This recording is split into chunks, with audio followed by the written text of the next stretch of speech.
కొణిదెల పవన్ కళ్యాణ్ అమ్మ కడుపున ఆఖరివాడిగా పుట్టిన అందరికీ మంచి చేయాలి, మేలు జరగాలి అనే విషయంలో ముందువాడుగా ఉంటాడు. తన గురించి కంటే జనం గురించి ఎక్కువగా ఆలోచించే మనస్తత్వం నా తమ్ముడు కళ్యాణ్ బాబుది.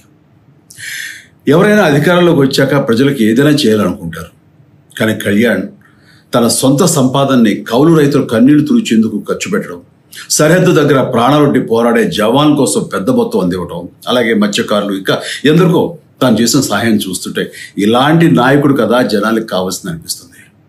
ఒక రకంగా చెప్పాలంటే సినిమాలోకి తను బలవంతంగా వచ్చాడు, రాజకీయాల్లో మాత్రం ఇష్టంతోనే వచ్చాడు.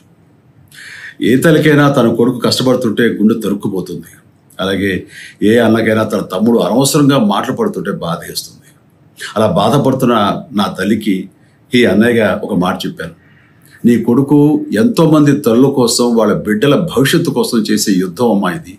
మన బాధ కంటే అది ఎంతో గొప్పది అన్నాను. అన్యాయాన్ని ఎదిరించకుండా మౌనంగా ఉండే మంచివాళ్ల వల్లనే ప్రజాస్వామ్యం మరింత నష్టం అని నమ్మి జనం కోసం జన సైనికుడయ్యాడు. తాను బలంగా నమ్మిన సిద్ధాంతం కోసం తన జీవితం రాజకీయాల్లోకి అంకితం చేసిన శక్తిశాలి పవన్ కళ్యాణ్. ప్రజల కోసం, రాష్ట్ర భవిష్యత్తు కోసం ఆ శక్తిని వినియోగించాలి అంటే చట్టసభలో అతని గొంతు మనం వినాలి. జనమే జయను నమ్మే జనసేనాని ఏమి చేయగలడో చూడాలంటే మీరు పిఠాపురం ప్రజలు కళ్యాణ్ని గెలిపించాలి. మీకు సేవకుడుగా, సైనికుడుగా అండగా నిలబడతాడు. మీకోసం ఏమైనా సరే కలబడతాడు, మీ కళ నిజం చేస్తాడు. పిఠాపురం వాస్తవ్యులకు మీ చిరంజీవి విన్నపం, గాజు గ్లాసు గుర్తుకి మీ ఓటు వేసి పవన్ కళ్యాణ్ని గెలిపించండి. జై హింద్.